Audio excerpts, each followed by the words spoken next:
Hello and welcome again to the Friendly Pharmacy 5 Book Club. This is session 6. I can't believe that we're 6 sessions in already. We've been talking all about gut health and the microbiome, but we are not talking about any quick fixes or any of the information that might be maybe questionable or things that you may have heard on other social media platforms necessarily. Here we are presenting the evidence about gut health. And so we're not selling you anything and we're not giving you a quick fix for, say, how to fix your leaky gut or anything like that. But what we are giving you is information from the experts themselves on gut health and the microbiome, what we know, what we don't, and what is the science behind it. And so if you're just joining us today, like I said, this is the 6th session, and you can go back and watch our previous sessions. We've had incredible experts.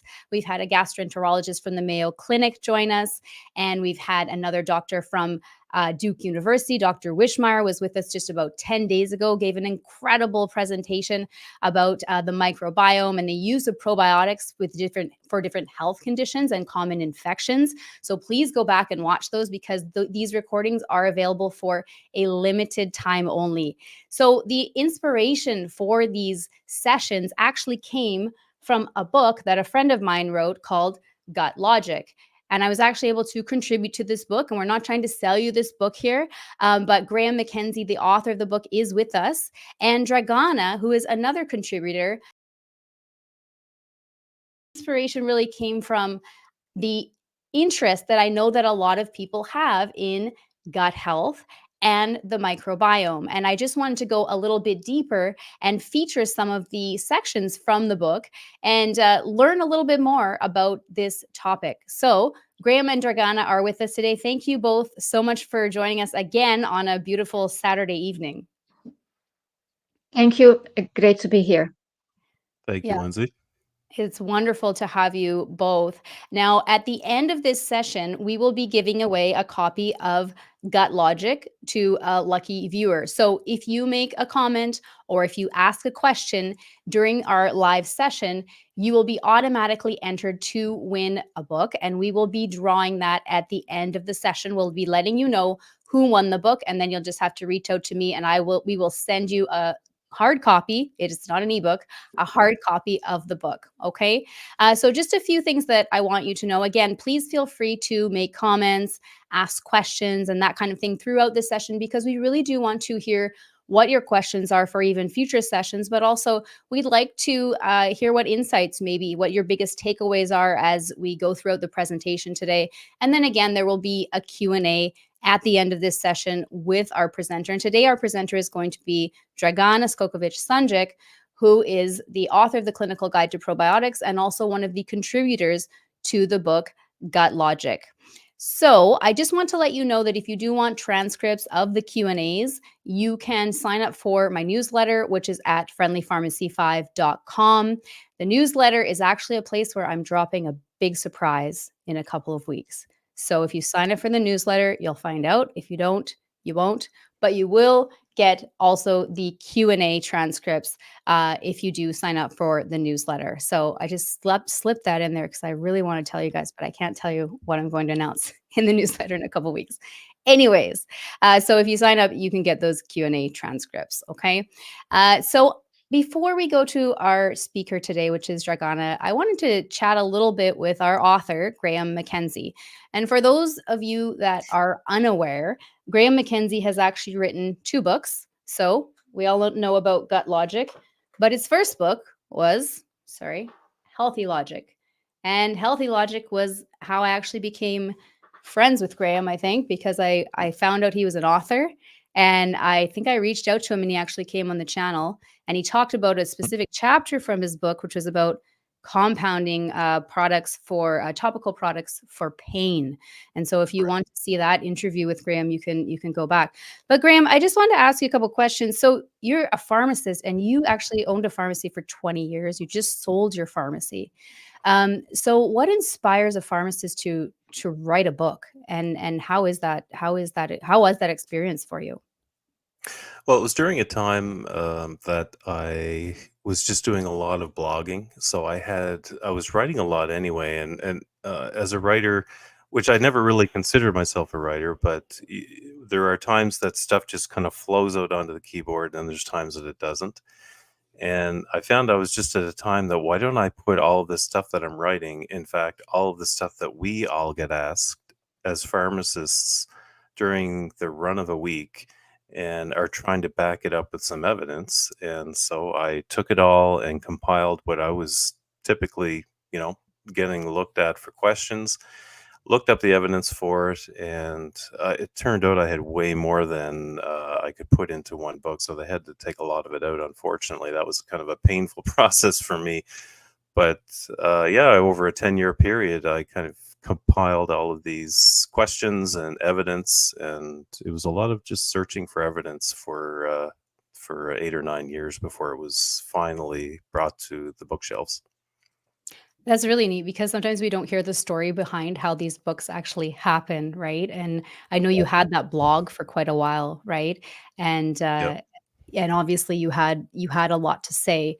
You've been fairly quiet in our sessions sometimes, but I know you do have a lot to say because you have these incredible publications. We do have healthcare professionals that are watching these sessions as well. For a healthcare professional or maybe a pharmacist or someone who does have a passion for writing, how would you encourage them maybe to get into writing? Do you think that this is an avenue for healthcare professionals, or how has this maybe Oh yeah. changed things for you? 100%. I mean, I've presented to groups on what a pharmacist does for a living and the value of a pharmacist, and who better person to share all of the questions. We've all done talks for groups in small settings and big settings, and the amount of questions that you get as a pharmacist in those settings is just way more than the time that's allotted. So, writing a book on whatever topic that you found your niche in as a pharmacist will always be well received. And you're the drug expert. You're the one that gets these questions all day. You're the one that looks at the evidence for it. I would think it's just a no-brainer. There's two things that I think pharmacists should be really involved in. One is writing, one is in actual scientific studies, and I've done both, and it's really made the occupation very interesting. So I would Mhm. say, if you've got anything that you think, every pharmacist has a special little niche that they're kind of better at than everybody else in the area. Focus on that, and it'll just come out of your brain, no problem, onto the keyboard. Yeah, and I think it's a really good point to make because we have a problem across the world. I think with healthcare professionals that are really burnt out, they're Mm, exhausted. It's the nature of the yeah. job and the stress of the position, the lack of staff. And if you can find something, I had someone tell me a few years ago, if you can find something that you enjoy that takes up just maybe even 10% of your time, that will really help propel you through the rest of your day, your week, that kind of thing, right? If you have something that you're really passionate about, and Yeah. maybe it's a project that you've been putting off for quite a while, if you can take even, an hour a week, that's more than nothing. And that does build up over time, which is what you saw with your blogs that now have become these books. Yeah, and I think, people, one of the biggest questions I get from people is, how did you find time to do it? And to your Yeah. point, some people have a hobby. They like to, photography, or they just like to exercise all the time or whatever. One thing that helped me unwind was just to sit in front of a computer screen. And some people might find this completely crazy, but just to kind of put stuff down on paper was cathartic. When I would come home after a really busy day in the pharmacy, it would just help me. I would put white noise on in my headphones, and I would just type. And later on, I would lay it out in a way that made sense. So it's not like you have to make time for it. It's just that everybody has something that they unwind with. And for me, and you could talk to Bev, my wife, how she just realized I'd be sitting next to her on the couch for days at a time in the evening and just typing away. And it really helped me get through, especially during during COVID. That was a tough time for all of us as pharmacists. And whatever you found to get your way through the week, and for me, that was it. Yeah. Yeah, and I think it's such an important point that if you just start, and often in the pharmacy, I mean, we're asked so many questions every day, and your time is so limited. So you have to pick a response that will fit, with Yeah. that particular scenario. And then later you think, I could talk a lot more about this, but given the Right. constraints, right? So when you actually can write about it, it opens up a whole other field for you to be able to express yourself, I think. Yeah, exactly. That's very well put. Yeah. Yeah, and help a lot of people in the process, because the books are quite comprehensive. Like I had said in a previous session, like Healthy Logic. I mean, you cover vitamins, you cover all the different health conditions, cholesterol, and then like I said, you have a whole section just on compounding for pain. And you were involved in a study that had to do with that compounding. Can you tell us just a little bit about that? Because I think that was Yep. recently published, wasn't it? Yeah, it was in the International Journal of Pharmaceutical Compounding. And so I took the main compounding cream we use for pain. And what I did is there were lots of studies out there that showed 1 or 2 or 3 active ingredients would go through the skin with transdermal bases. So I thought, well, what if I took 6 that is in the normal cream that I recommend and give that to the lab at Cape Breton University here, who really was very welcoming to get this done. And they are the people that actually go find the money. We didn't get any money for this. In fact, I just kind of made the cream, gave it to them.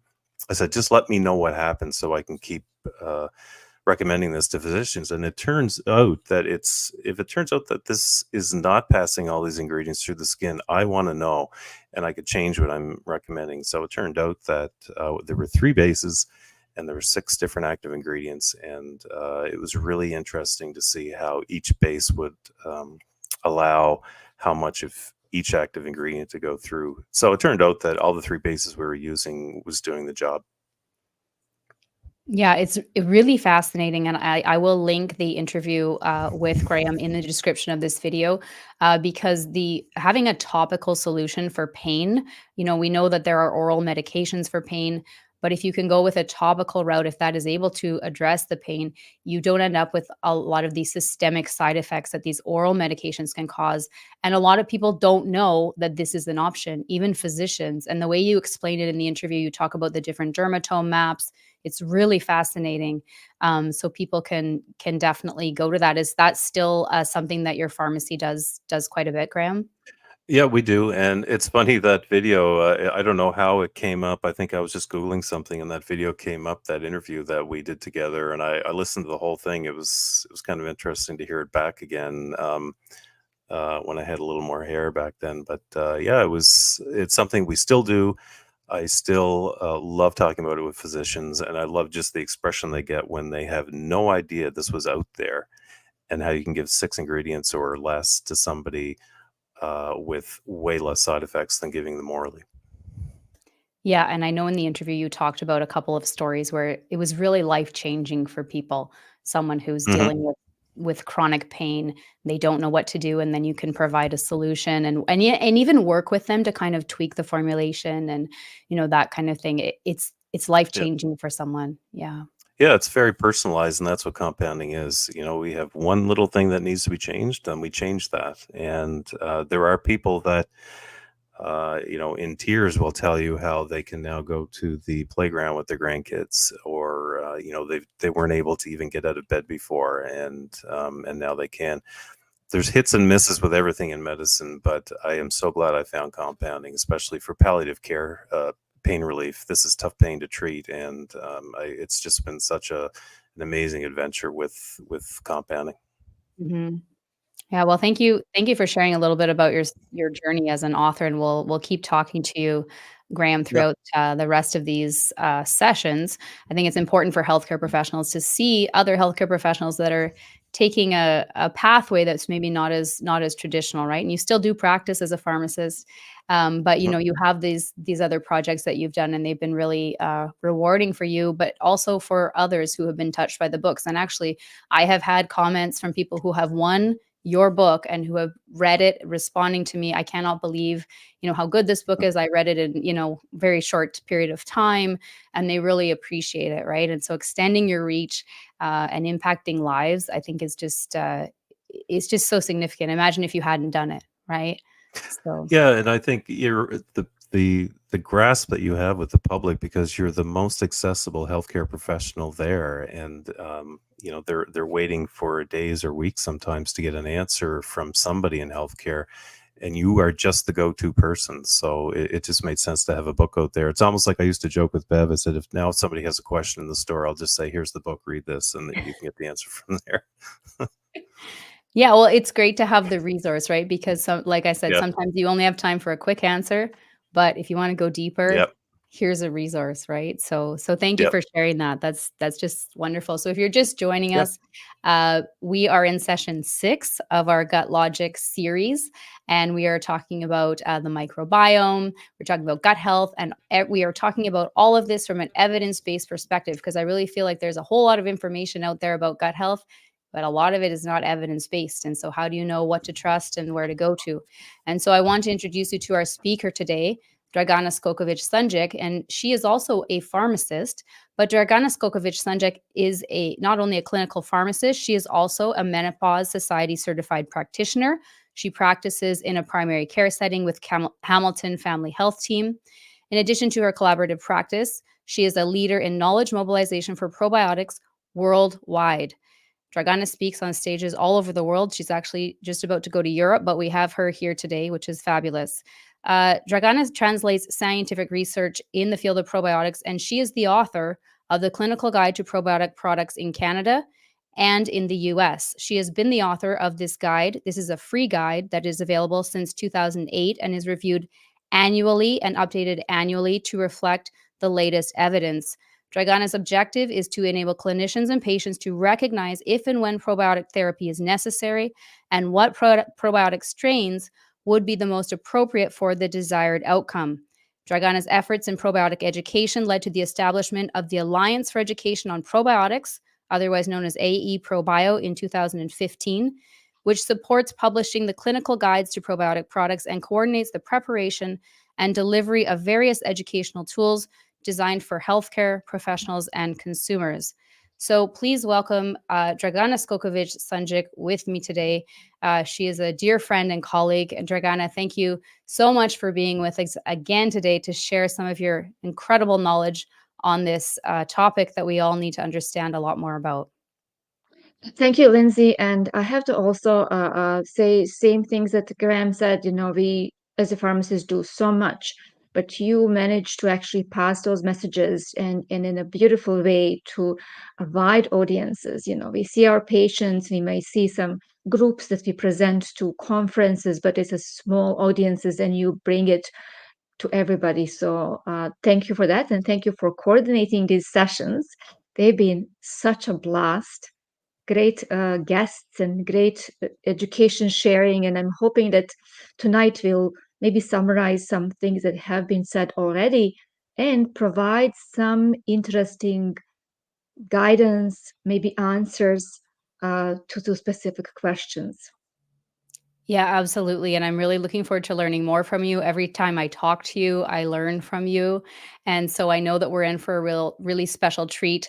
Just before you get into your presentation today, Dragana, I do want to let people know that if you have questions as Dragana is presenting, please feel free to comment or add your question in the chat box, no matter what platform you are watching us on, and you will be entered for the chance to win a copy of Gut Logic, which is the book that Graham and Dragana and I were able to collaborate on, though I have no financial interest in this. And I also want to let you know we are not sponsored by any part of the industry, pharmaceutical industry, or probiotic companies or anything like that. So this is education that we're bringing to you for free. There's no strings attached, right? That we just want to bring the best evidence to you. And I know that Dragana will definitely do that. So please feel free to interact in the chat. We'll be watching the chat, and there will be a Q&A after Dragana's presentation. So Dragana, it's just a real treat to have you here today joining us. And I'm just going to let you take it from here, if that's okay. Absolutely. And I'm going to share my slides. So because I cannot see you now, just make sure, tell me, can you see my slides?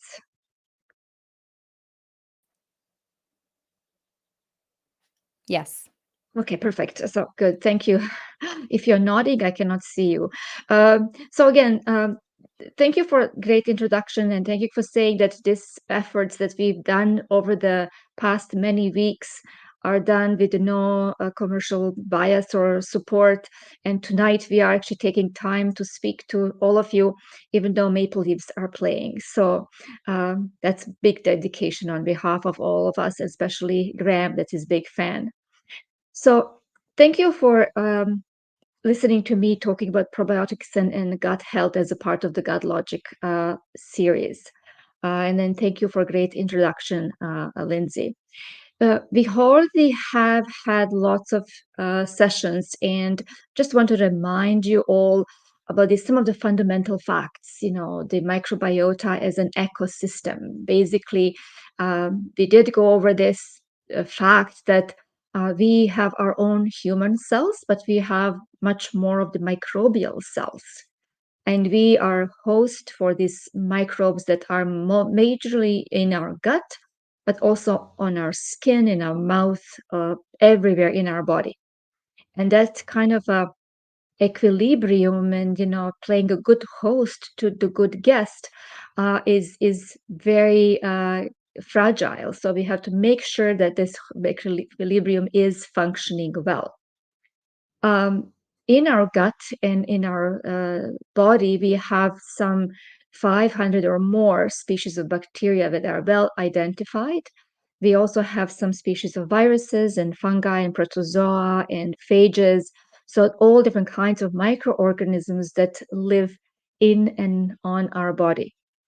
As I mentioned, most of it is in our gut. And what is also interesting that each of us have that specific and very unique microbial composition. We sometimes call this commensal bacteria or commensal microflora, which is a bit obsolete term, but it's kind of a blend and diverse mix of good bacteria with some transient bad bacteria going through. And each of us has very unique fingerprint, or as some of my colleagues like to say, poop print of bacteria, and our body likes to keep it in the kind of a homeostasis, not changing much. But we also know there are many different influencers that can actually affect that kind of a diversity and quantities of good bacteria in our gut. One of the big questions also is where those gut bugs come from. What is the origin of this microbiota that is so unique to each of us? As a quick reminder, we know that the story starts with our birth, sometimes even before we are born, because we do know now that there is communication between maternal microbiome and microbiota to the baby in utero. And then as soon as baby is delivered, whether it's a vaginal delivery or C-section, a baby is collecting and colonizing the gut, which is going to determine lots of health outcomes as baby is growing. Feeding practices, breast milk as being one of the ideal foods for baby's microbiome because it contains the specific food for baby's gut and also provides some of the live bacteria as well.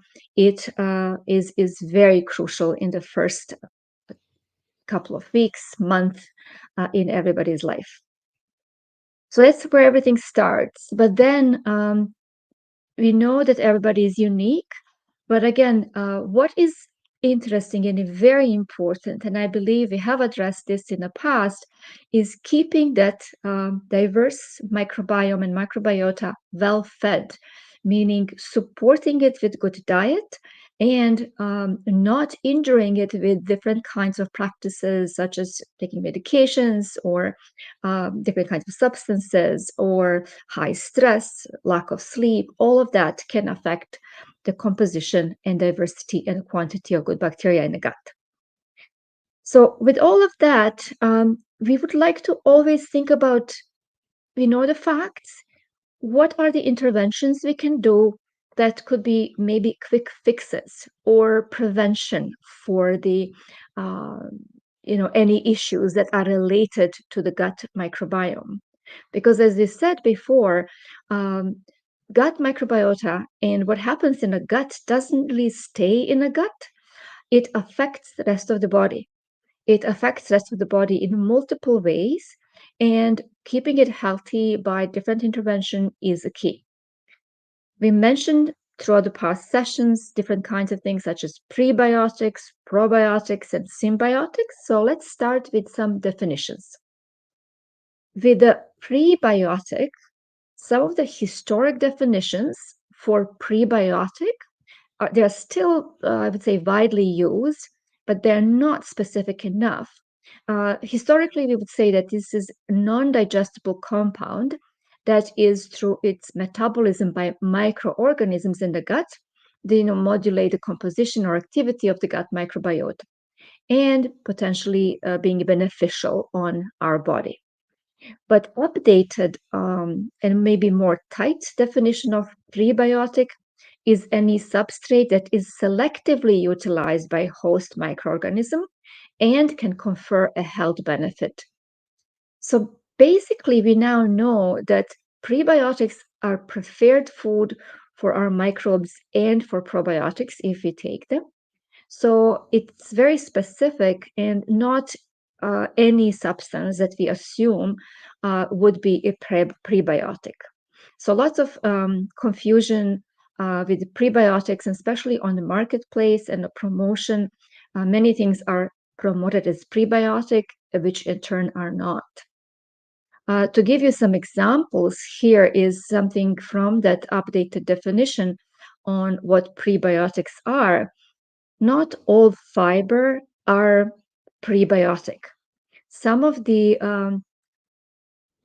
dietary fiber, if it's less fermentable fiber, then it's really not a prebiotic. But any fiber that is readily fermentable, that means utilized by gut microbes, it is a prebiotic. Some other examples are human milk oligosaccharides present in breast milk, some of the fatty acids, different things that are present in fruits and vegetables. We call them FODMAPs. The oligosaccharides are here. Phenolic and phytochemicals, such as chemicals in green tea or chocolate, would be a prebiotic.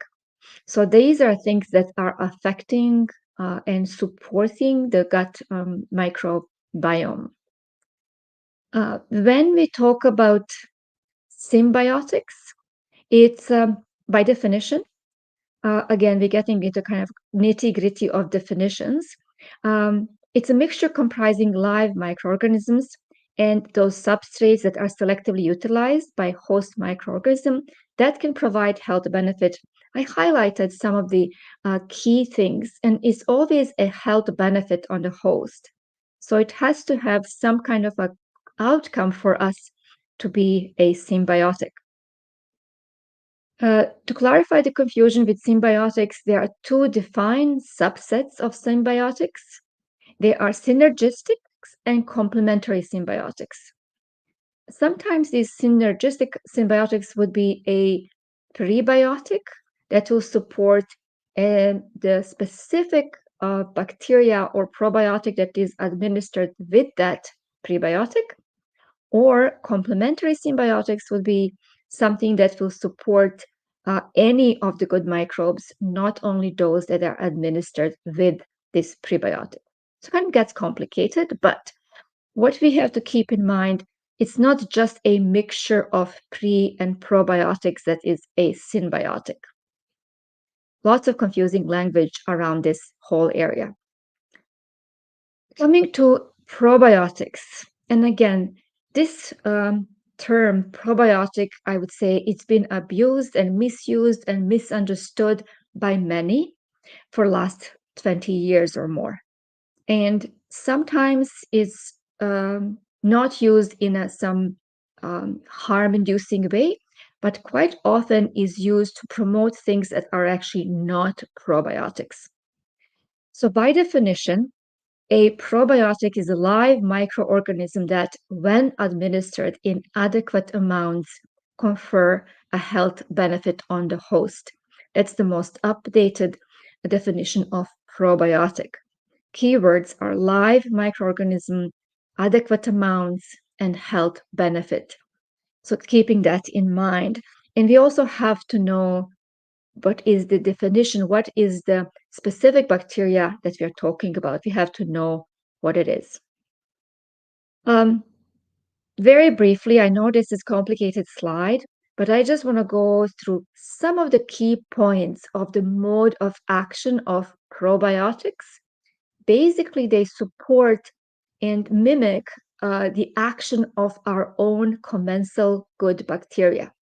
So imagine this is the lining of your gut, and just going one by one, the direct effect on the immune function. They are defined and researched, well-researched mechanisms of action in which specific probiotics can modulate our immune responses. Then we have the enhanced barrier function that really promote protection of the lining of the gut, improve the cell survival, and quite often produce byproducts that will provide food for the cells lining the gut as well. Again, they also communicate with the nervous system that is communicating with our brain. So basically, they can promote reduction in stress responses, reduce visceral hypersensitivity, and things that are quite often very bothersome in patients with IBS, for example. They also work on blocking pathogenic bacteria or harm-inducing bacteria by different pathways. They reduce their binding to the cell walls inside the gut. They change the pH level inside the gut. They produce direct agents that will kill pathogens as well. And again, there are nutritional benefits of the probiotics that support good health for the lining of the gut, but also for overall body. So these are some very briefly going through the mode of action of probiotics. So some of the key questions also with probiotics, and I quite often hear this, it's colonizing the gut. A few things we have to remember. Probiotics do not need to colonize the gut to provide the benefit. Basically, they should not be colonizing the gut at all. The only time when bacteria is colonizing the gut is immediately after birth. And that happens very quickly, and then it does not happen after. So if you are taking, or if anybody is taking probiotics, we do not expect those bacteria to stay with you forever. And again, if somebody say, well, we're taking probiotics and we cannot find it after in your stool, it doesn't mean that is not beneficial. So this is one thing I want to clarify. And sometimes even in a large studies, the authors will conclude, and mention colonization of the gut. That should not be the case. Another thing is every microbe a probiotic? And quite often we talk about microbes present in fermented foods, or microbes present in things that maybe are not very healthy. So some microbes can be pathogens and can kill us, and some microbes can be very beneficial. So for a bacteria to be identified and meet criteria for probiotic, it has to show no pathogenicity. So it has to be bacteria that will provide benefit. It also should not carry any drug resistance, especially not transmissible drug resistance. It also has to survive the transit through the GI tract and be acid and bile resistant. And have to always have the sensitivity to antibiotics defined. One of the things here I want to point to this acid and bile resistance is often you'll see a probiotic that is product that is promoted as better than others because it has enteric coating and it will survive acid in the stomach. That's marketing spin, because really bacteria probiotic has to be acid and bile resistant anyway, and some bacteria thrives in acid environment in our stomach, and some will actually thrive in lower intestine.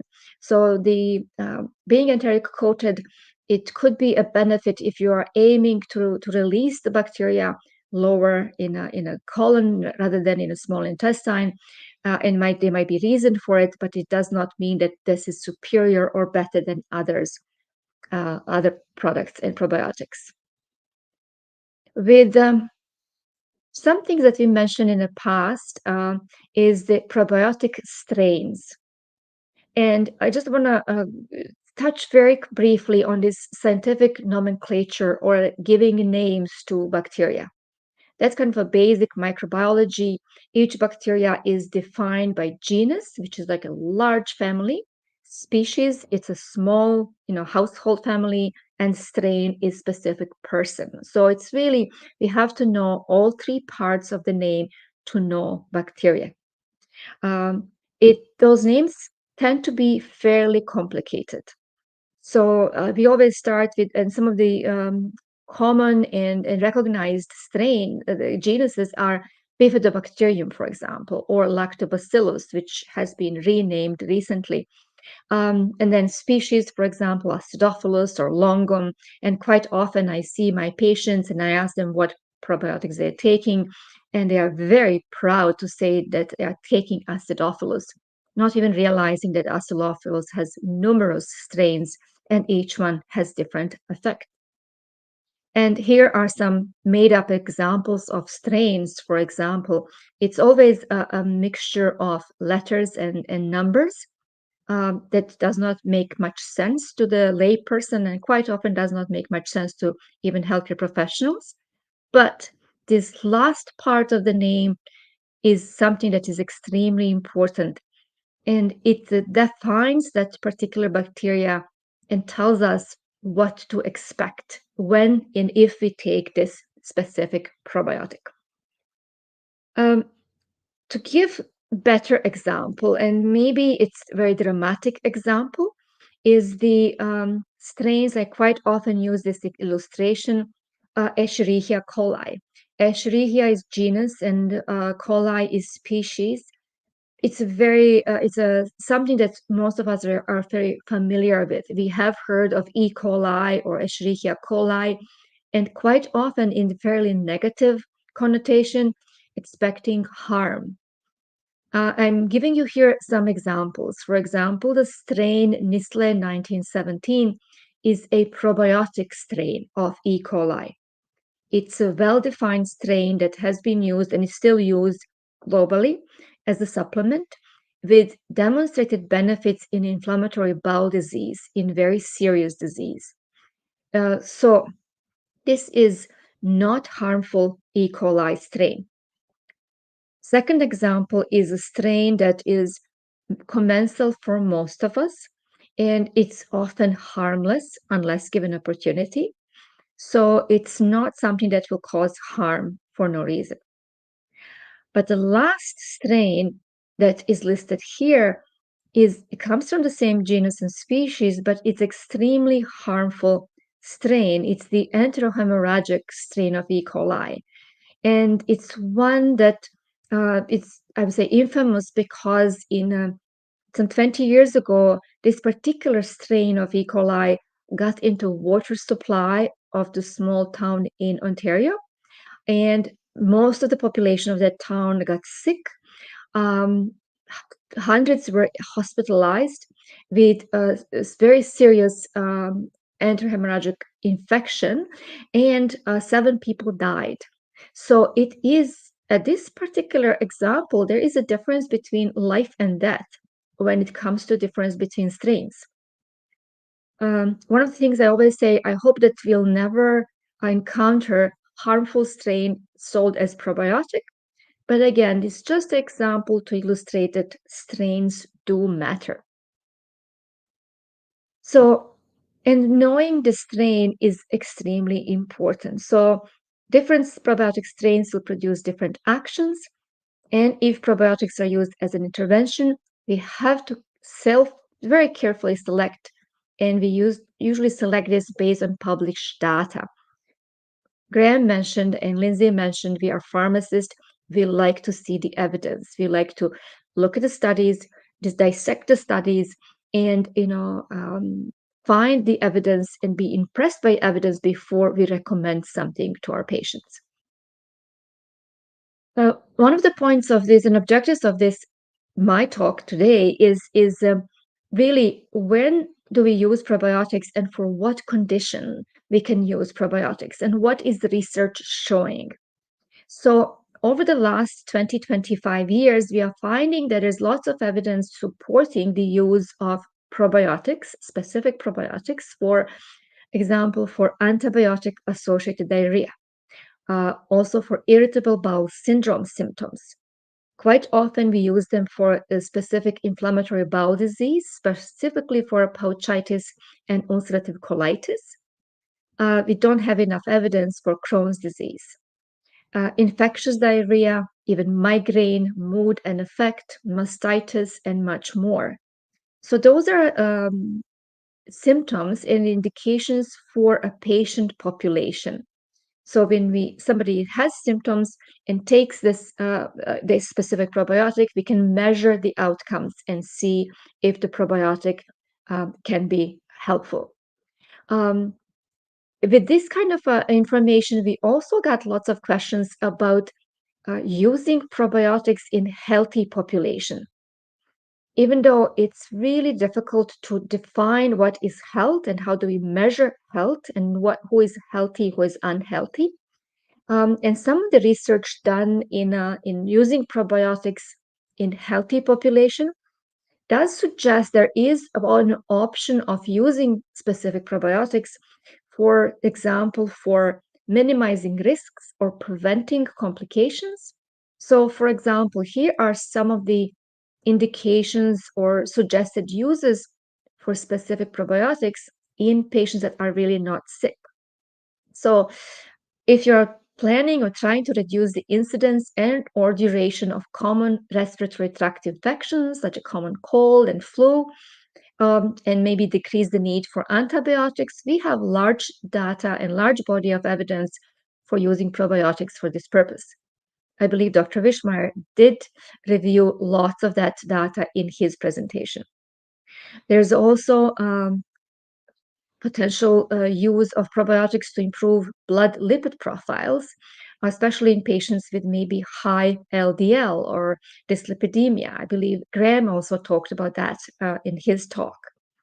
We also have evidence for specific probiotics for helping with the weight management, specifically for reducing body fat, maybe managing occasional digestive symptoms that are not associated with the IBS or IBD, but they just happen occasionally. And again, minimizing the symptoms of stress and anxiety as well. So those are some of the potential uses of probiotics in healthy population. As you can see, I like to talk a lot about probiotics, so I hope you can follow me, and I like to talk very fast. So I do hope that my message is getting across. So with the implications of clinical research we have so far on probiotics, we really have to emphasize you need to have a specific strain or combination of strains used in a trial. And if we have a trial with a specific strain and we say, wow, this particular strain, as for example, Dr. Wischmeyer mentioned, is minimizing risk of contracting COVID or helps you recover from COVID faster, we cannot extrapolate this data to any probiotic strain on the market. So we never should say probiotics can help you this or probiotics are good for that. No, we have to say this specific probiotic can be helpful for this specific reason. So this is one of the things we have to remember.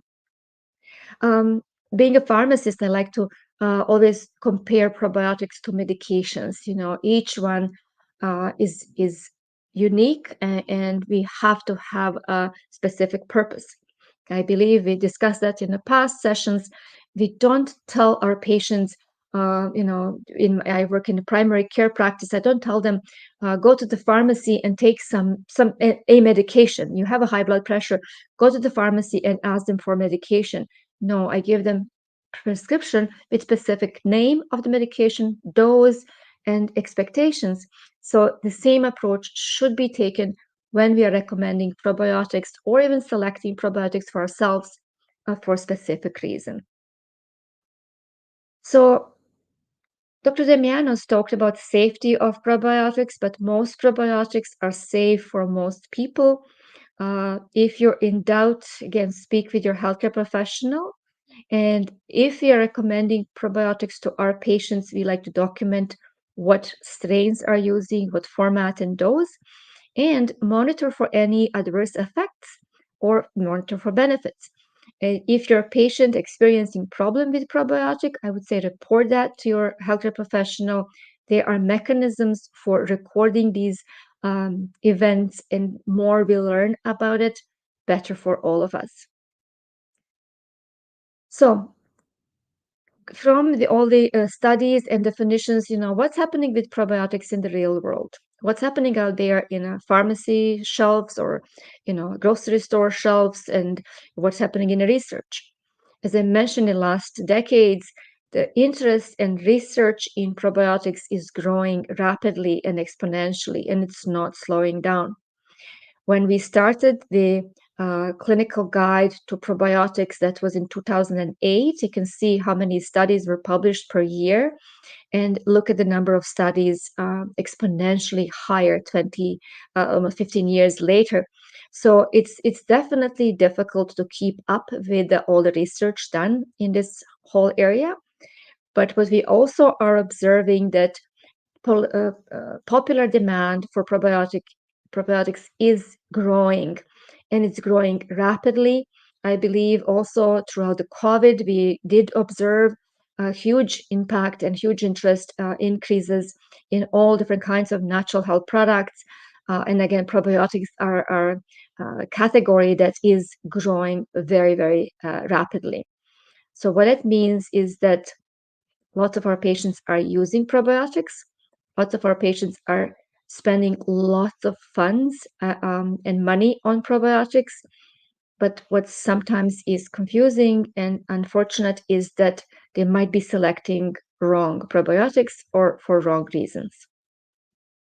So some of the barriers that we have observed with probiotics is really patients or ourselves as healthcare professionals not really knowing what type of probiotics to choose, what specific strain or, what the specific disease appropriate selection we have to do. So, how to read the label and what are the good sources of information.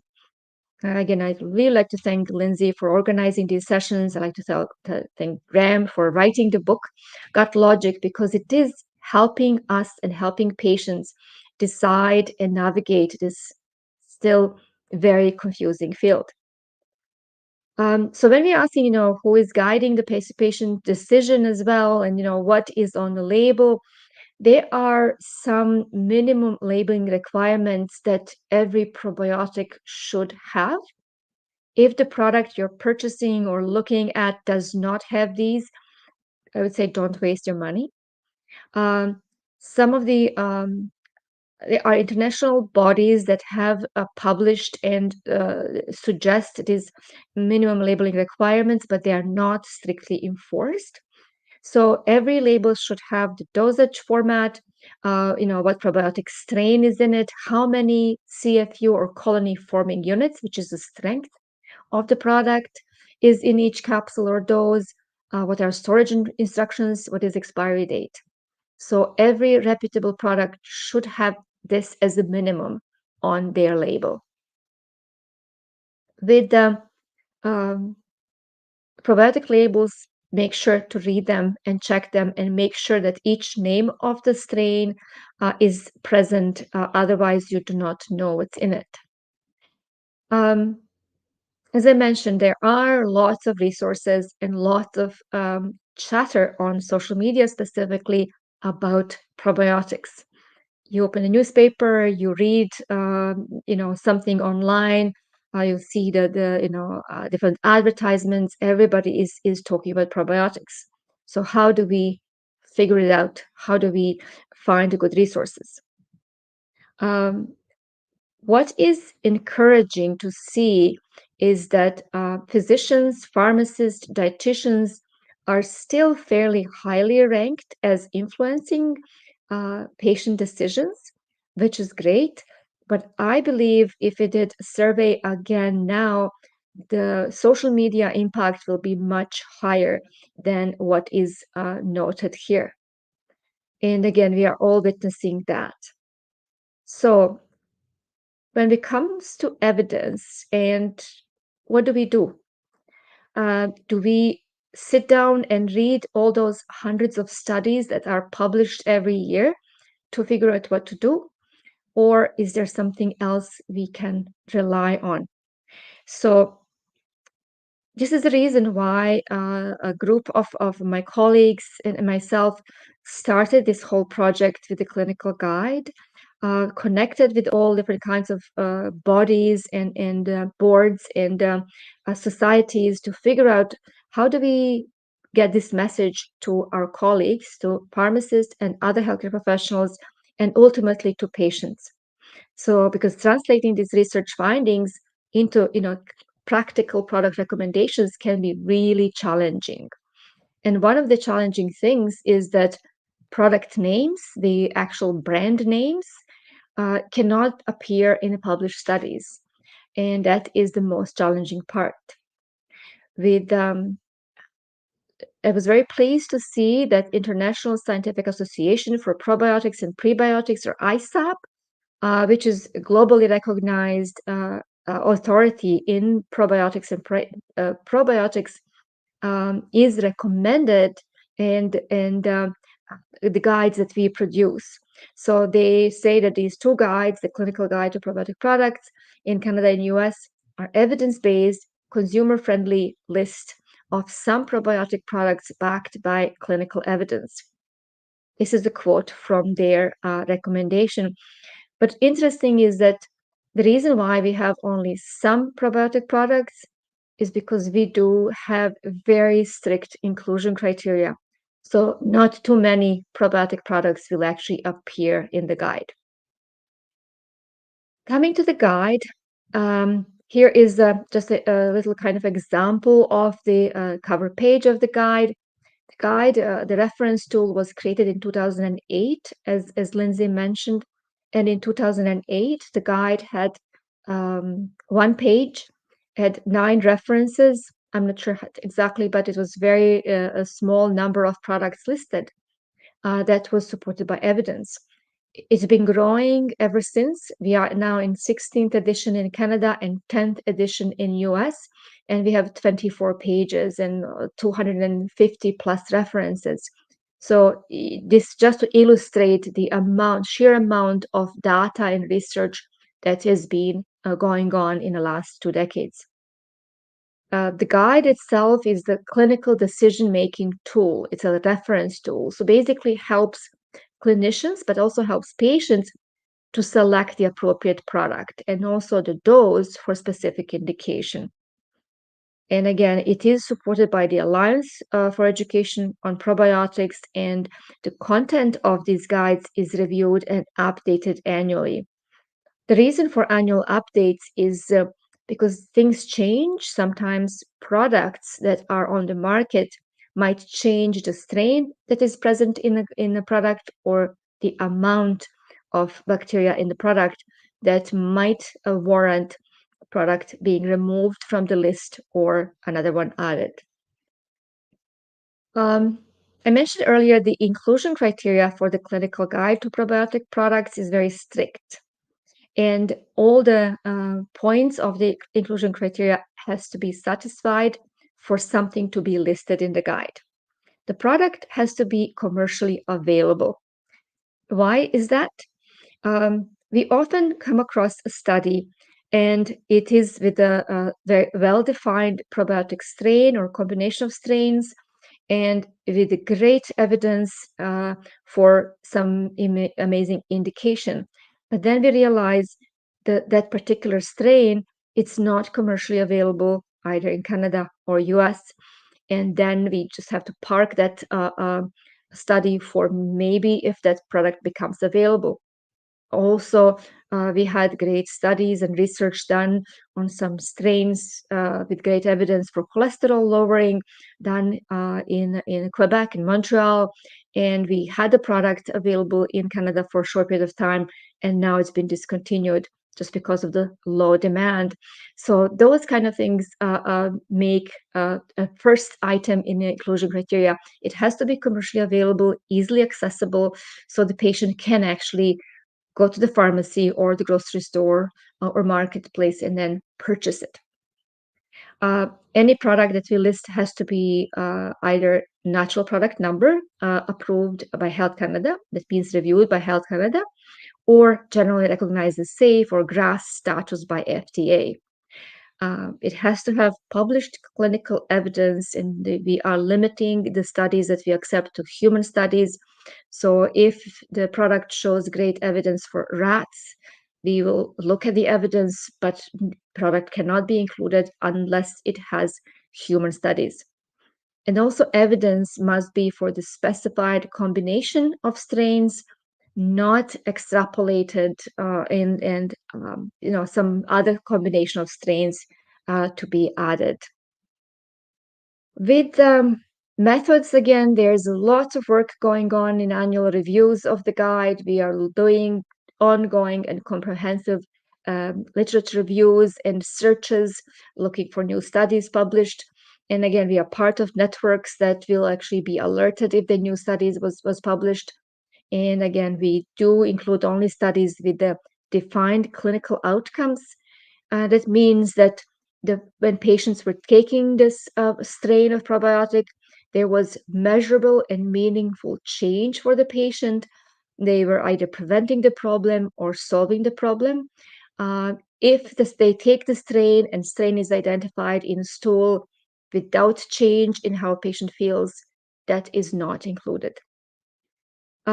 So this is basically all the data is then assessed and reviewed by a group of independent expert reviewers. And our expert review board is expanding every year. So next year we'll have, I believe, a record number of clinicians, researchers involved in reviewing the evidence, because again, this tool is very popular and we are getting lots of interest.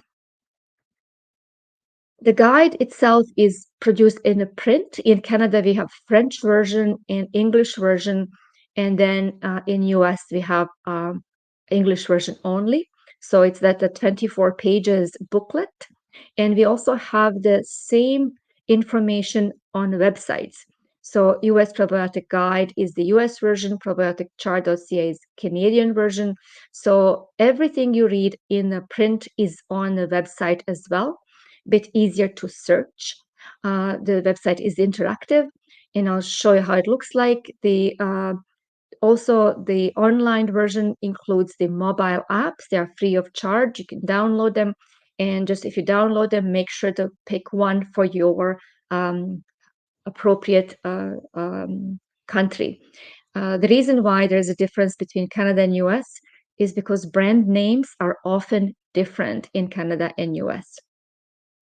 To illustrate some of the things, in the indications that how we decide what indication we assign to the product, it's not usually what the product says on the label or what maybe manufacturer would like to promote the product for. We decide what the indication would be based on a study outcomes. So basically, we look at the study and what kind of impact on health the product has, and then this related indication is assigned by the expert review board, and we have to reach consensus. And again, this is not providing the marketers or makers of products with approval to put this on their label. It's just what we believe specific product can be useful for. And some of the indication examples, I just want to show you, this is the list of the most current Canadian guide. As you can see, some of the indications are for the gut health related issues, such as irritable bowel syndrome, liver health, H. pylori, functional abdominal pain, colic, etc. Some indications are vaginal health, for example, weight management, oral health. So there are different kinds of indication listed. We also have a little bit larger and longer list of indications in the US guide, just because they have much more products, offerings, and much bigger market that we can actually review the evidence for. So when we look closely to one of the tables, for example, in a guide, here is the digestive and liver health in adult population page from the US guide. On first column, you have the brand names, and they are listed in alphabetical order. But then the second column has the probiotic strain or strains in that particular product. On the right-hand side, you have the list, like acronyms of the indications, and a little cells will indicate if the product has evidence for that indication. So when we zoom in, for example, in Canada is slightly different, and I'll show you what the difference is. Here is the example of maternal and vaginal health products in the pediatric population, for example, in Canada as well. And what is interesting is that you see on the right-hand side, lots of those cells are empty, which means that not every probiotic is indicated for every possible indication. So when you look, for example, digestive and liver health in adult population, and you zoom into that right-hand side, and for example, inflammatory bowel disease, pouchitis, I believe that Dr. Damianos was talking about it. And you see down here, you have that Roman numerals 1, 2, or 3. That indicates the level of recommendation, level 1 being the highest level of recommendation, level 3, the lowest level of recommendation. And the numbers below basically indicate the references that are listed at the back of the document. In Canada, that looks slightly different. For example, here is example of the in level of recommendation 3 and the number of references, but some products in Canadian guide will have this little maple leaf logo. That is actually showing you that this particular indication for this particular product has been approved by Health Canada. So that means the company did another step and apply to Health Canada to get this approval for specific indication. I mentioned that all the data is also available on the website. Websites are free of charge, easily accessible, and fairly easy to navigate. They don't look very, I'm not sure, graphically pleasing, but again, they are functional. So for example, when you're searching for something, let's say you click on adult health, it opens up the long list of all products that can be used for adult population. Same thing, same table as in a printed guide. The first line is brand names, probiotic strains, and then all the indications listed here. If you like to maybe search for some specific indication, you would click on a search button, and from the scroll down list of applications or indications, you'll select something. Let's say we select the inflammatory bowel disease, ulcerative colitis, that is in addition to the standard therapy. And then you select filter, and you see here a list of products that have evidence for this specific indication. It's interesting on this particular example, I do have Escherichia coli Nisle 1917. But for example, if you like to see the studies for this specific, any of these products, you would click on this little plus sign on the side of the name of the product, and then next screen will open all the studies that are showing and supporting the indication for this particular product for the specific indication. When You do the similar things with the interactive smartphone apps. Again, smartphone apps, it's a probiotic guide, Canada or US, not very imaginative name. And if you click on the mobile app will open, and you can then search by brand name or application or indication, age or gender, or just look at all probiotics and then scroll down. So if you, for example, let's look at the same application, maybe we select the ulcerative colitis and we look at pediatric health. Are there any products for pediatric health for the IBD ulcerative colitis? When you click here, it will open again list of brand names, which also has the list of the strains present. And then if you click down, it will give you a list of studies. So all that information, if you like to dig deep and read more studies, it's there. We are hoping that this is kind of something that you can use fairly quickly and confidently. So I always tell my colleagues, when in doubt, use the guide. Get familiar with the guide, even though, again, it's not maybe most up-to-date and most fancy-looking website or mobile app, but it does a job. And it does have most up-to-date information available to us. Other resources, and some external links, ISAP, I mentioned before, the International Scientific Association for Probiotics and Prebiotics is excellent resource.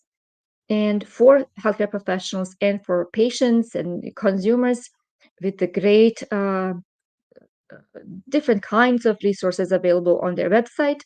What they never mention is the brand names. So if you're looking for brand names, then you would need to go to the guide to find out the brand name, making your selection easier.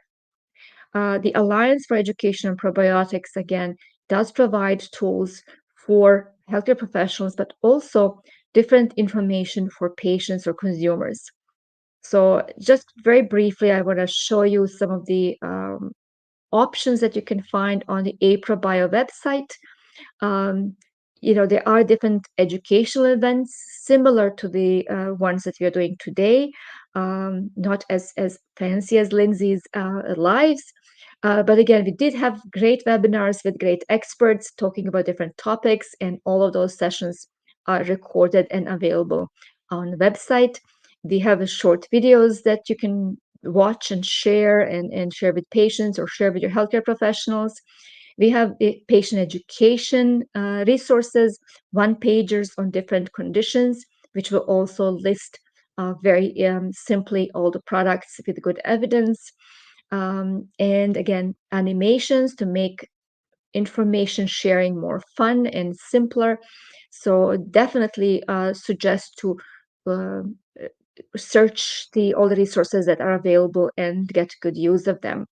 There's a quarterly updates that are published online, and they include different kinds of resources for clinicians or even for patients.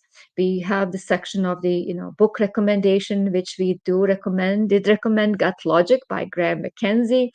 With our contributions, we have world-renowned experts, sharing their opinion with us. Dr. Gregor Reed was one that helped us with the January issue of the APROBio Quarterly, talking about the same issue we have been talking for the last sessions. Why is the term probiotics so misused?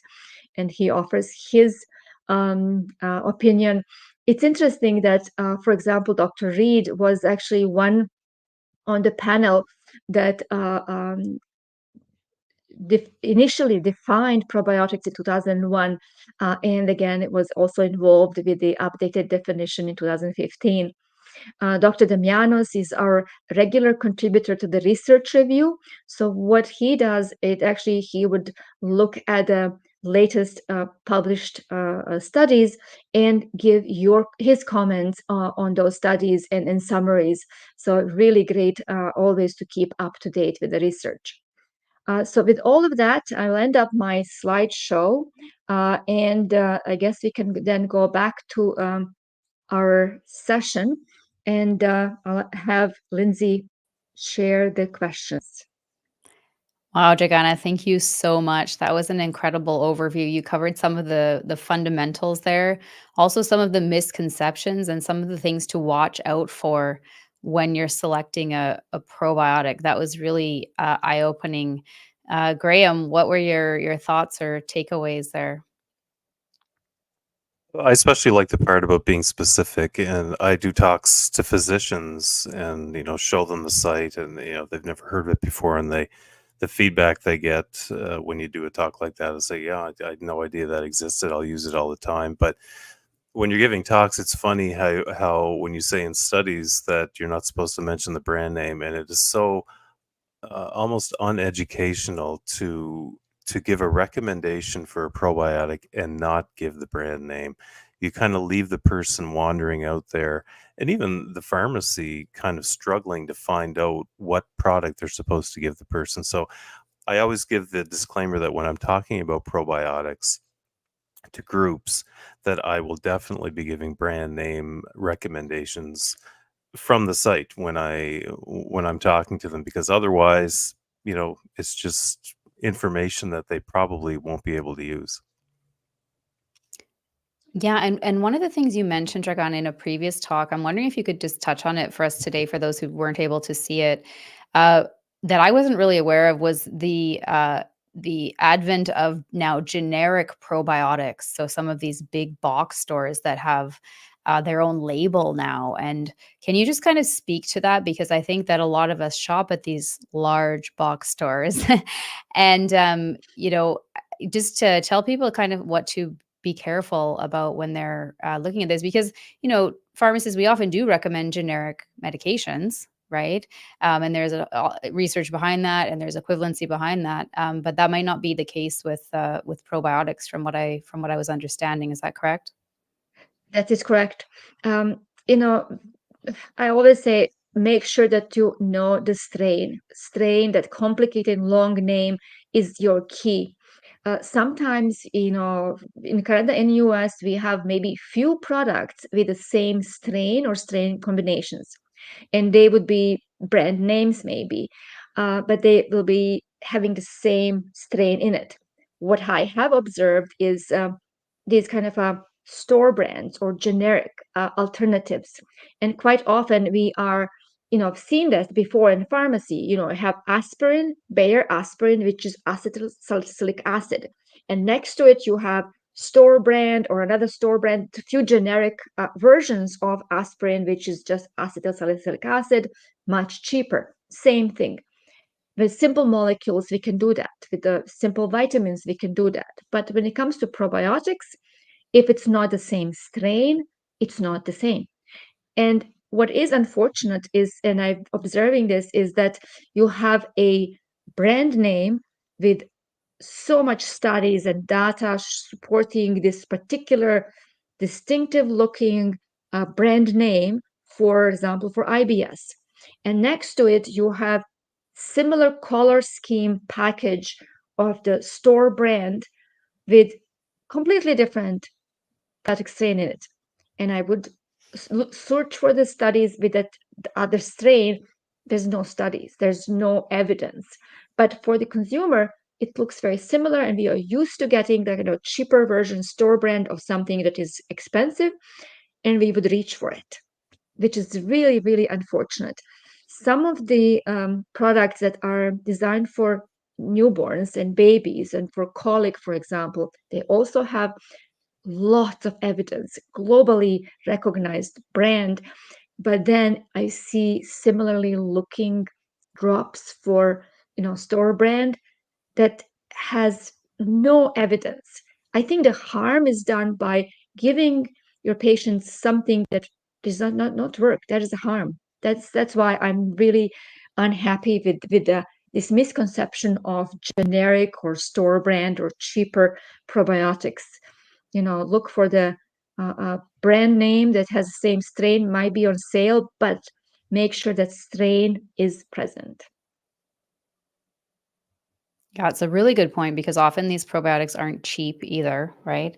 And if you're not getting the benefit, That's one of the things that really bothers us as pharmacists, is seeing people spend a lot of money on something that isn't necessarily what they think they're getting, or the benefit that they think they're getting, right? Yeah. Graham, did you have any questions for Dragana before we go to our audience? Our audience has put in some incredible questions.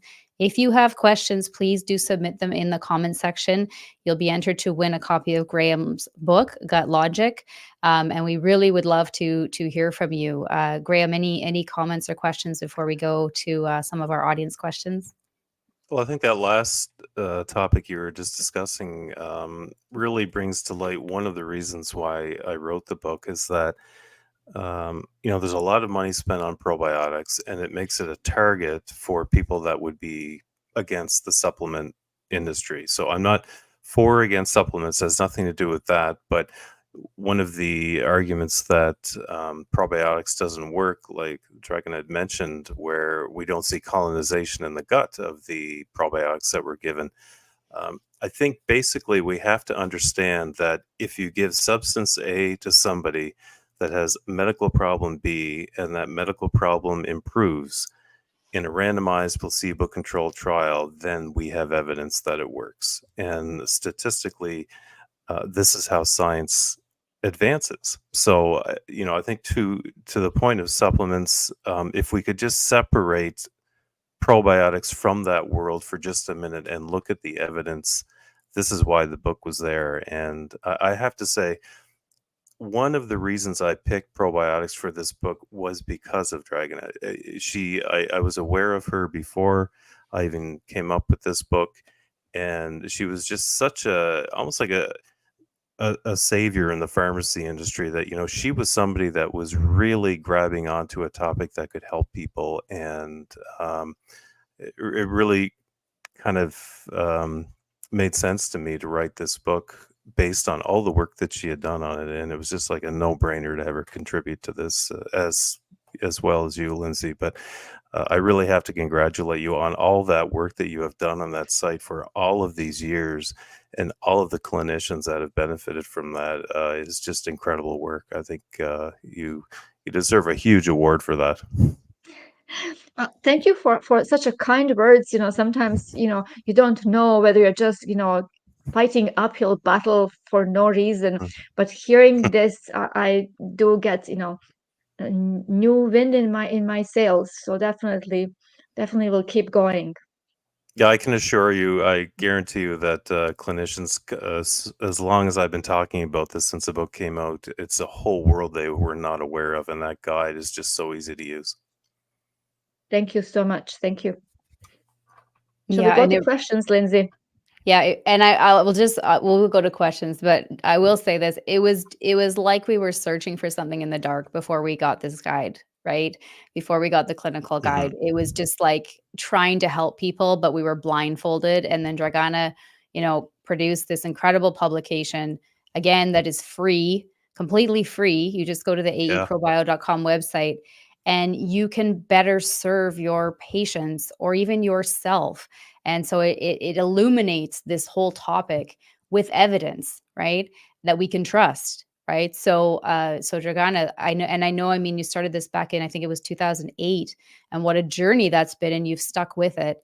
And now we see how quickly the industry is growing. And so really the guide is now essential and will only become more so, right, going forward. Okay, so Dragana wants us to stop talking about her and get to the questions. So let's do that. So I just want to welcome a few of you that have let us know where you're joining us from. So I want to welcome Jackie Wong. Jackie Wong has joined us for this session from King City. Welcome, Jackie Wong. We also have Linda Mann here. Linda is asking how you could follow us. You are following us right now. So welcome, Linda Mann, to the session as well. And I had someone else here from, Sandra Kent from Cortes, Ontario is with us. So thank you so much for joining us. It's so nice to know where you're from and where you're joining us from. It's just really truly an honor to be able to extend this kind of education to people for free on this platform. And to have experts like Dragana and Graham come in has just been an incredible experience. So let's get to some of your really great questions that we had come in here. So Sandy Dixon asks, are there some drugs that will negate the effects of a probiotic? So we have talked about medications and gut health. I think that was session 1. Graham talked a little bit about that, and he does cover that in the book as well. But do either of you want to tackle this question for us? Go ahead, Graham, and I'll add. Yeah. So my standard recommendation, and it comes up quite often when people are taking probiotics with antibiotics, is to separate them a little bit, a couple of hours. Dragon, I'm not sure if you have exceptions to that rule or not, but those are the biggest questions that come up when somebody is already taking an antibiotic and taking the probiotic at the same time. And so we usually recommend a couple of hours in the difference there.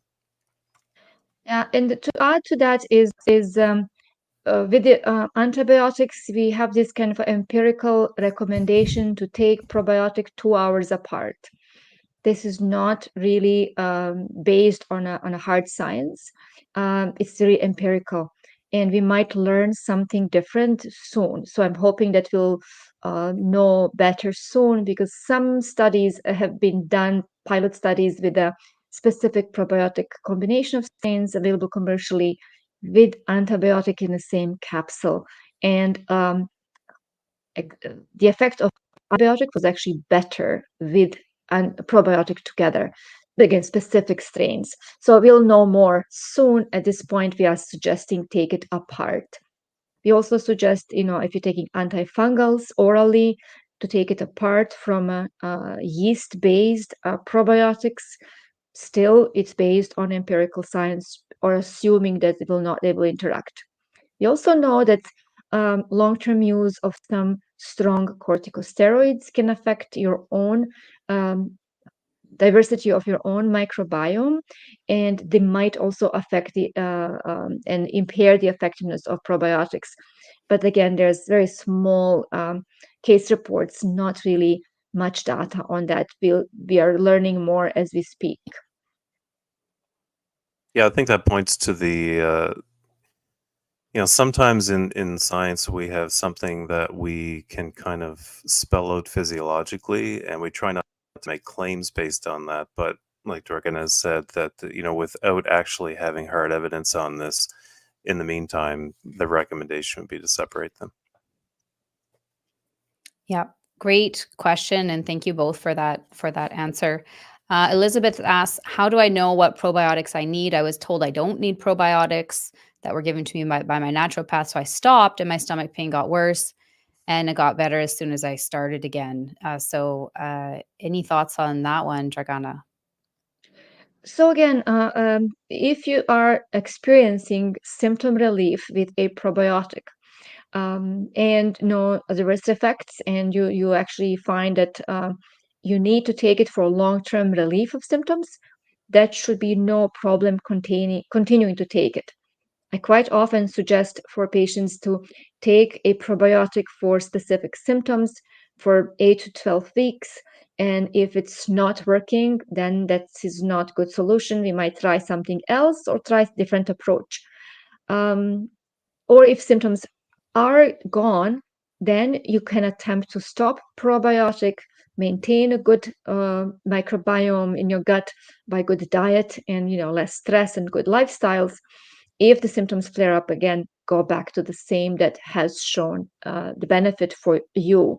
Everybody's different. The guide is there to show you options that have best chance of helping you for your specific reason. But if you stumble across the probiotic that is actually helping you, remember which one that is and stick with that.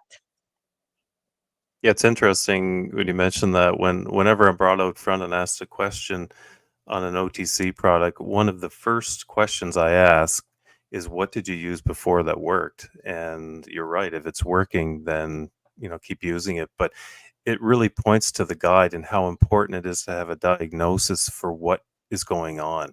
And if you're guessing at what that diagnosis is, you're really guessing at the probiotic that you're supposed to use. So knowing from your physician what exactly medical condition you have really helps in picking the product. Yeah, and that brings me back to Dr. Damiano's presentation where he talked about IBS and he listed Mm, IBS mimics, and there were, I think, over 20 conditions. And so, I mean, there are a lot of different diagnoses, right? And if you're just kind of, self-treating, you're kind of, kind of hunting in the dark there, right? And it's something yeah, that, if you have that diagnosis, you can really pinpoint what strain is going to help because you have then the indication, right? yeah. That's That correct. was very eye-opening, Correct. that really that presentation from Dr. Damiano's, like, IBS, uh, is just a whole world out there, and, it could be so many different things, but again, if a study shows that something improves, then, well, at least we have that evidence. That's correct. All right. Patty Rivers says hello from Washington State. Hi, Patty. Thanks for joining us here on YouTube. Do you keep taking the same probiotic or should we change to a different one? This question actually came up in a previous session, but it keeps coming up, which is interesting. Any thoughts on that one, Dragana? As I mentioned earlier, if you know why you're taking probiotic and you know that you're experiencing relief of your symptoms or prevention of the problem, and it's working for you, stick with that one. There's really no need to, alternate or do different kinds of probiotics. If something is working for your particular issue, stick with that. There is no need to take, cycle the probiotics just because you want to replenish the good bacteria in your gut. It does not work that way. If you like to replenish bacteria in your gut, make sure to feed it well. Feed it with all those prebiotics, with good foods, with fructooligosaccharides present in vegetables, fruit, good soluble fiber, green tea, coffee, chocolate, stuff like that. Even fermented foods would be good because they're easily digestible and they might have some remnants of the live bacteria in it. So those would be kind of good ways to support your gut instead of alternating and cycling different kinds of probiotics just for reason to taking some different bacteria. So again, this comes back to the first question: do you need probiotics? Some of us do. If you have symptoms, you do.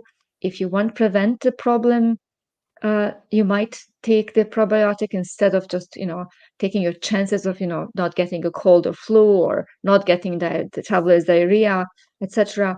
But if you want to prevent it, then you take a specific probiotic for that. So if you find that you are healthy, you're eating healthy, you have no symptoms, you are not at risk of any problems, you do not need probiotic. Use that money, go out and do something nice for yourself. Yeah, eat some chocolate. I like that, Dragana. Uh, okay, so Elizabeth says, how do I find the other sessions? This is the first one I've come across and it's been wonderful. So I just wanted to answer that quickly. So all of these sessions are on the Friendly Pharmacy 5 channel, which is on YouTube. And so all of these are listed under a playlist that I have called Gut Health or Gut Logic. Also, if you look at the Friendly Pharmacy 5 channel under live sessions, you can find every single session. These sessions are going to be up for a limited time. They will be up for at least the next 3 to 4 weeks. So do catch them while you can. But we have just had some phenomenal sessions, and so thank you for asking that question and for joining us today. I'm glad that you've found it helpful. So on to another question here, and this one I know this is a great question. Jackie Wong asks, are probiotics safe for those who are immunosuppressed? Dragana. I'll start with that. So immunocompromised or immunosuppressed, there is a whole different range of patients that are immunosuppressed or have issue with immune responses. We generally say you have to be careful using live bacteria in those patients. However, if you're using probiotics as a supplement, as a orally taking capsule, tablet, or liquid with a probiotic that is proven effective for some specific reason, it should be safe. However, caution has to be exercised. But if you're eating normal food, if you're not fed by different kinds of gastric tube or something, then you should be okay. It's interesting also to observe that probiotics have been used and with the great effects for, in HIV patients, for example, or patients that are on ventilators in ICUs. So there are specific situations when we could use specific probiotics in, very severe ill patients, but again, it under supervision, of course. So again, depends on what kind of immunosuppression the patient has. And again, for patients that are digesting normal foods, it should be safe, but double check with your healthcare professional for sure. Thank you very much for that answer, Dragana. I'm going to move right along because we do have quite a few questions here. Patty Rivers asks, should probiotics be refrigerated versus room temperature? Is one better than the other? I always love your answer to this one, Dragana. Yeah, so basically, I think we did address that in one of the previous sessions with one of the common myths with probiotics, and I do hear this often that doctors or somebody will recommend to my patients, oh, it has to be refrigerated because they are better than others. That's not true. With the storage requirements for probiotic products, it depends on a strain. Some strains are resilient to light, oxygen, heat, and can be stored at room temperature, and they'll still be viable once ingested. Some spore-forming probiotics will actually be able to survive even exposure to higher temperatures, to baking, and still be active once ingested. So that does not mean they're not good.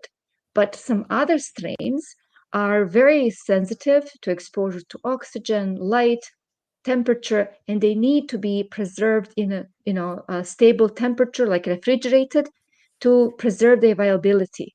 So it doesn't mean they're better or worse. It's just the strain specification will require different storage. So that should not be our measuring, of the activity or benefits of probiotics, that, if they are refrigerated or not. Great answer. And yeah, if you go back to our myths and facts session, so that was one that we called Gut Health Jeopardy. We go through a lot of questions that covers that one as well, and some other interesting questions that often come up. So yeah, so thank you for that, Dragana. Michelle Blake asks, how long would you take probiotics for? Because there are so many strains. If I have two different issues, should I take two separate probiotics at the same time? It's a very practical question there. Any thoughts, you guys? Should I start, and then Graham, can you add? Yeah. Because this is another of my favorite questions. The length of time, as I mentioned earlier, for most of these issues, I recommend 12 weeks if it's a chronic issue. If it's an antibiotic-associated diarrhea, throughout the taking antibiotics, in 2 weeks after, then you stop. For IBS, 12 weeks to try. For prevention of the problems, such as keeping somebody in remission with the ulcerative colitis, might be long term. So it depends on a reason why you're taking probiotics. If you have two different issues and there are evidence for two separate probiotics, I do not recommend to take both at the same time, or take one in the morning, one at night. And the reason for that is probiotics are very strong and potent strains that shown some benefit.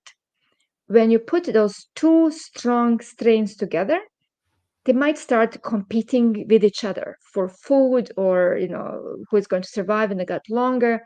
So they might negate each other's benefit. If you had somebody here with us, 3 pharmacists are great pharmacists, we work well together, and you bring some great hockey player to speak with us, he might not know what we're talking about. So he might start yelling. He's like, oh, hey, stop talking. Let me say something about Maple Leafs game tonight. So we will not kind of work well together. So this is why, if we don't have proof that those two strains will actually survive beside each other and provide benefit, do not combine them. Rather take one first to resolve the issue that you have, and then if needed, take the second one to resolve the second issue. See what issues maybe have more priority for you, what's more acute.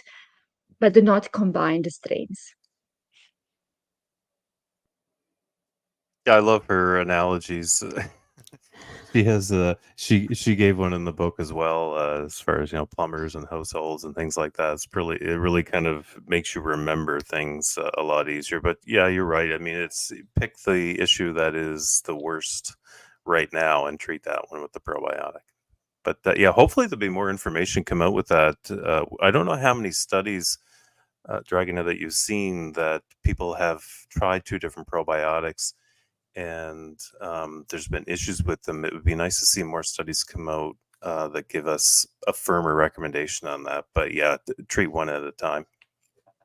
Absolutely. And that's why I encourage my colleagues, if there is an issue or something that you observe and you can document, report it. So let's share together. In Canada, we have kind of the vigilance program that we can report things that, we observe, adverse reaction or contraindication or, interaction. Let's learn from those experiences as well, or publish it as a case report in a journal. Yeah, in fact, we are, as pharmacists, required, at least in Nova Scotia here, we are required per year to have that in the adverse drug reporting done. And most of the really strange effects of drugs come out in that type of environment. It's, we've seen a lot of medications that have come off the market after they were released because of that. And if you're having any kind of adverse reaction to anything, please bring it to your healthcare professional. I mean, anybody can report it, but it can really help if you just bring it to the pharmacist and they can help report any adverse drug reaction. I gave that talk to Dal, and I really stressed how if we're going to learn more about medication, including probiotic, that's one of the strongest routes we have. Absolutely. Yeah, and with your pharmacist being one of the most accessible healthcare professionals, we know that healthcare is hard to access in a lot of different places, not just Canada. So do not hesitate to go to your local community pharmacist, or maybe it's your nurse practitioner, but whoever it is that you have access to, because that information is crucial, right? And if it's not Yeah. reported, it's not reported, right? And we can't base anything on it. So Yeah. yeah, I mean, that's that's a how the medications like Meridian, Vioxx, and E.Coli, these are not on the market anymore because of reports like this. So they are important to, you may not think that having a little side effect would be significant in reporting it, but they add up. Mhm. That's Yeah, correct. That's correct. absolutely. I have one more question here, and then I think that we'll probably conclude.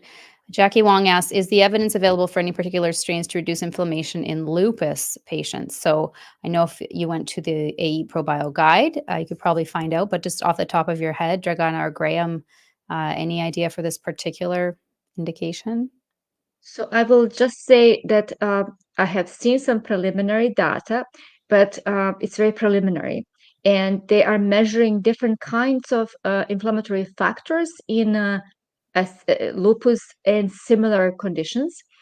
And it does not really always translate into changing how patient feels on patient outcomes. If there's small reduction in IgG or IgA, some of the inflammatory markers, but without changing the clinical outcome, it's good to know, and probably looking for more. One of the products that I've seen some evidence for rheumatoid arthritis and lupus is actually spore-based probiotic, which also carries high risk of complications or infections, especially in immunocompromised. So that's why we do not have it listed in the guide yet until we see more safety data and more robust benefit in those immunocompromised patients. So stay tuned. Things are happening, research is going on, so we'll probably learn more in months, years to come. We kind of put you on the spot with that one, Dragana, but as usual, you came through for us. Well done. I'm curious. As any pharmacist, I'm always curious and I always question everything. That's what we kind of are raised, in our, throughout our curriculums. You question everything. Don't take anything for granted, and look at the evidence and dissect the evidence. I always call us pharmacists sticklers for evidence. Show me the study. A couple of months ago, I spoke with somebody that is now very highly placed in one of the pharma companies. And he said, "Oh, I remember you from 20 years ago." He was working as a rep with one of the companies that was selling herbal medicines. And I always dreaded coming to see you because you said, "Show me the evidence. What is the evidence? Otherwise, I won't talk to you about it at all." So he said, "I had nightmares about you." So anyway, that's what we are. It is true, when we have drug reps come in, we're very skeptical and we're very hard on them. And so these poor drug reps, pharmacists get a bad rap, and people say that, oh, you're just, pawns for big pharma, but we're actually very hard on them, and we barely will give them the time of day unless they show us good evidence, right? And then we keep the conversation going for a few minutes. Right. That's correct. It's something that, I want to also say. I was recently interviewed for one of the European radios, and they were commenting about how people think that pharmacists are, not like doctors, because doctors have this, oath that take to help patients, and pharmacists work for the big pharmacy. No, stop it. We have similar name, but we are apothecaries. We are chemists. We also take the oath to help. This is patient outcomes and patient health is first. We are not. Don't we have pharma in the name, but not. We are not pharma pushers of the drugs. No. Yeah, I think any of my payments from drug companies have been homeopathic in nature. There haven't been too much in the envelope. So, but you know what? You're right. One of the biggest complaints that you hear people that are against the whole drug industry would be that we are making the recommendations, we are selling the product. But when you think of it, most professional organizations work that way. If I want to have something done to my car, I'm not going to take it to my ophthalmologist to give me recommendations. So we are the ones that have been educated in it, and hopefully we're giving them the best evidence we have. I've written extensively on how little evidence there is in the front store, but we are selling a lot of stuff like that. But we have to go with clinical results as well sometimes when we're selling stuff out front. And thank goodness we have something for like Dragana's site to at least show people hard evidence that here is the proof that it works for given conditions. Yeah, and just to say, as you say, but things that we have on our shelves, for example, quite often when I do talks about probiotics, and then doctors will say, "No, there's no evidence for that." And I just, for example, for colic, there are probiotics with such a large body of evidence for probiotic specific strains for colic, and I ask them, "What do you recommend?" And they say, "Oh, we do simethicone drops." I say, "Okay, show me the evidence." And there's 1984 study. I think it was 23 babies, and it showed it was no better than placebo. No other studies done ever since. And they've been recommending it. So that's why it's, I've challenged them back. So this is what happened with DocuSite. It just turned out it was something that really didn't have any effect at all, but it's out there and still sold. But anyway, we learn as we go along. Yeah, absolutely. Great conversation. I love kind of debunking some of what we see in the day-to-day as well, right? Some of the myths that are out there. So Dragana, thank you so much for that presentation today. For those of you that didn't get to see it, go back and watch it. Send us your questions, because Dragana is coming back next week. She is going to be talking about probiotics and women's health in session 7. And so if you are a woman, you know a woman, or love a woman, this is a session you don't want to miss. She's going to be talking about the evidence, what we know in terms of probiotics, gut health, and women's health. So this is going to be a session that you definitely do not want to miss. So that's next Saturday, May 11th at 4 p.m. Pacific Standard Time. These are the sessions that we have coming up. So we have women's health and probiotics with Dragana next Saturday, Following that, Dr. Paul Wishmeyer will be back from Duke University. He will be talking about the gut-brain axis. We've all been very excited about that one. And then we'll also be discussing improving gut health and microbiome function. We may even be able to bring a dietitian into one of these sessions. So stay tuned for that. And these have just been incredibly engaging sessions. And part of what makes them engaging is not only having experts like Graham and Dragana, but also having you, the viewer, joining us from all these different platforms like YouTube, LinkedIn, Twitter, wherever you've been joining us from, and asking these great questions. We really want to make science more accessible through this platform, and evidence-based science in particular. So really appreciate all of you joining us. And I would like to congratulate Elizabeth. She will be winning a hard copy of Gut Logic today. So Elizabeth, if you are still with us, if you can please email me at friendlypharmacy5 at gmail.com. I will send that book out to you, or Graham will send a hard copy of Gut Logic out to you. It's a book that both Dragana and I were able to contribute to, and Graham is the primary author. So congratulations, Elizabeth. Thank you for interacting and participating in our session this week. Dragana, is there anything you wanted to leave people with after this incredible session on probiotics? I would like to say that, with everything else, I hope it didn't scare anybody away from probiotics, because probiotics, when chosen properly, can offer huge relief and huge help that is safe, affordable quite often, and accessible. So you just be careful with selection and give it a try. Absolutely. All right. And Graham, you'll be with us in the next session as well. I look forward to hearing more from you about how pharmacists become authors, among other things. Yes, I feel like there should be almost a volume 2. I've gotten so much information in these last 6, 7 sessions. It's like there should be another book out there. But thank you, Lindsay, for organizing these.